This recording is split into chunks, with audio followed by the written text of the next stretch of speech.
Hey, what's going on, guys? Today I'll be talking about who I think will be the top 12 running backs heading into 2025 and what I think their seasons will be like. All of that on another episode of...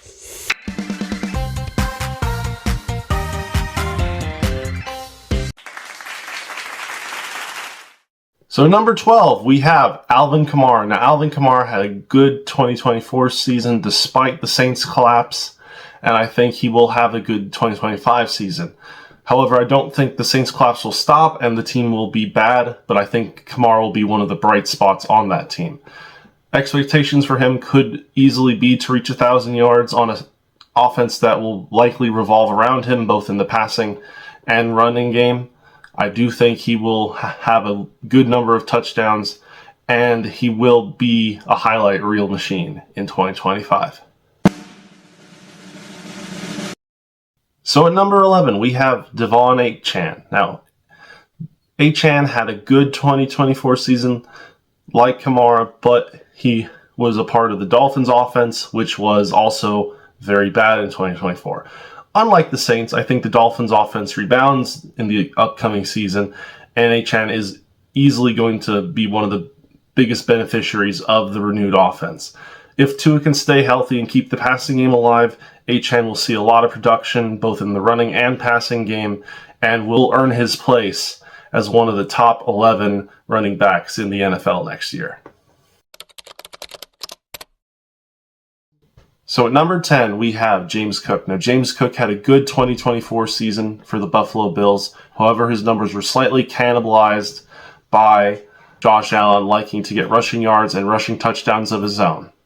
In 2025, I expect James Cook to continue to be an important part of the Bills' offense and have a similar year as he did in 2024. With that being said, I think that still keeps him to the bottom of the list, and he probably will not have a top 5 season. So at number 9, we have Aaron Jones. Now, this is another one of the running backs I think whose skill level and where he is on this list is completely impacted by the team he's on. I think Aaron Jones is very skilled. However, he's on the Vikings, who have just let go of Sam Darnold and will likely be moving on to J McCarthy at quarterback.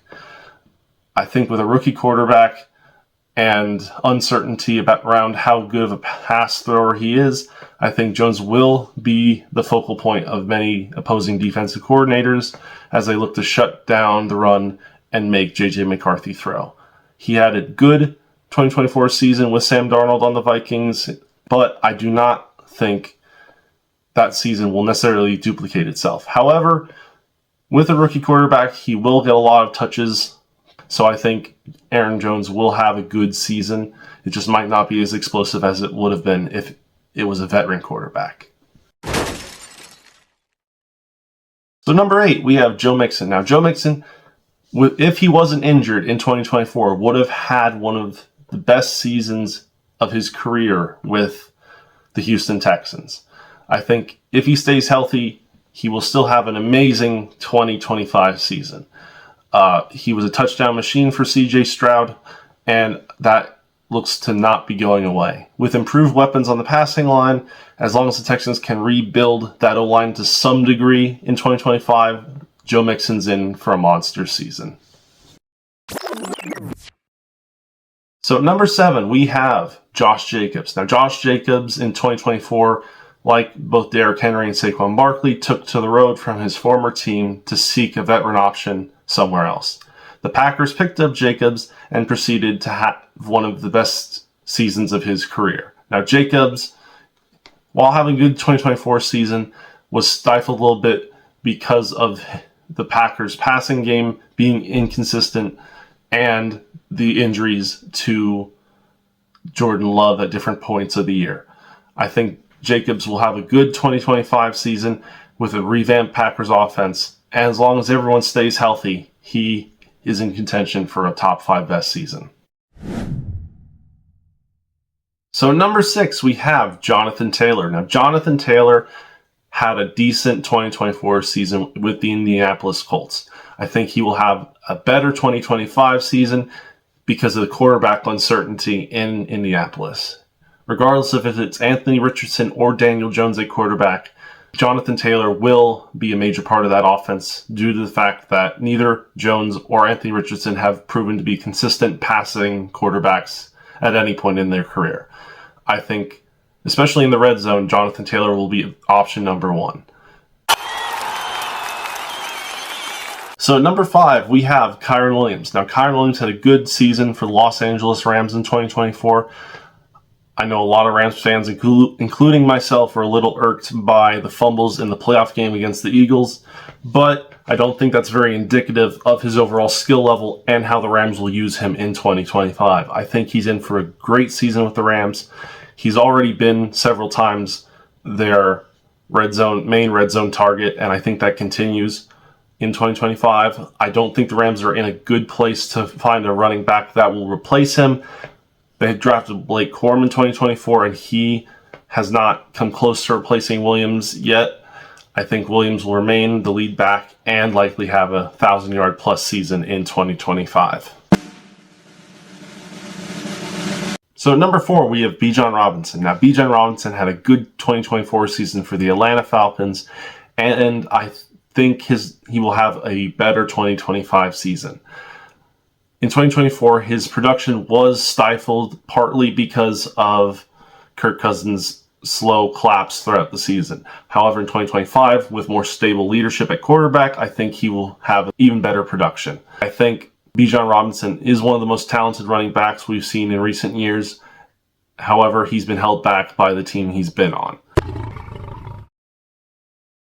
So at number 3, we have Jahmyr Gibbs. Now, Jahmyr Gibbs had a good 2024 season. Honestly, what some could say is a breakout season with the Lions in 2024, thanks to a timely injury to David Montgomery. Now, Gibbs will have an even better 2025 season if the Lions lean into using him more than in previous years, and the split between him and David Montgomery continues to shift. I'm not sure that'll happen, but if it does, Gibbs has a chance to be the best running back heading into 2026 if that happens in 2025. I think Gibbs is very talented, but the running back split in Detroit continues to hurt his production.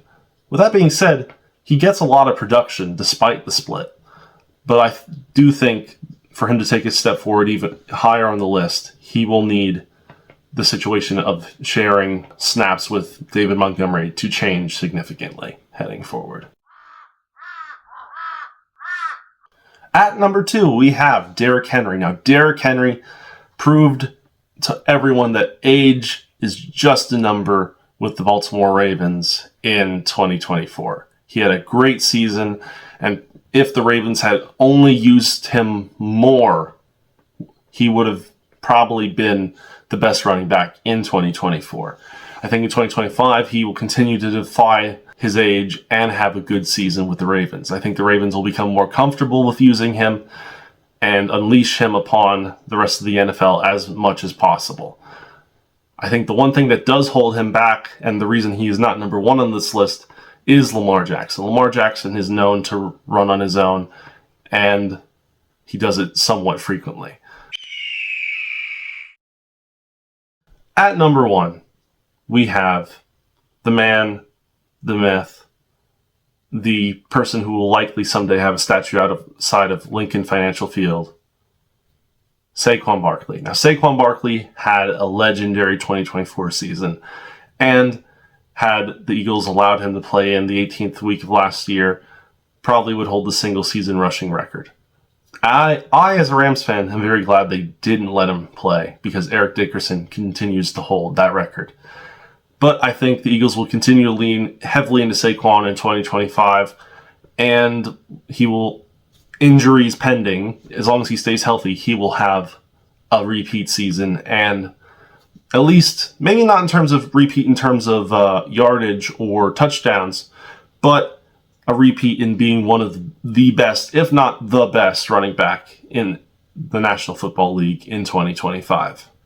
With that being said, guys, I hope you like, share, subscribe down below, and I look forward to seeing you again.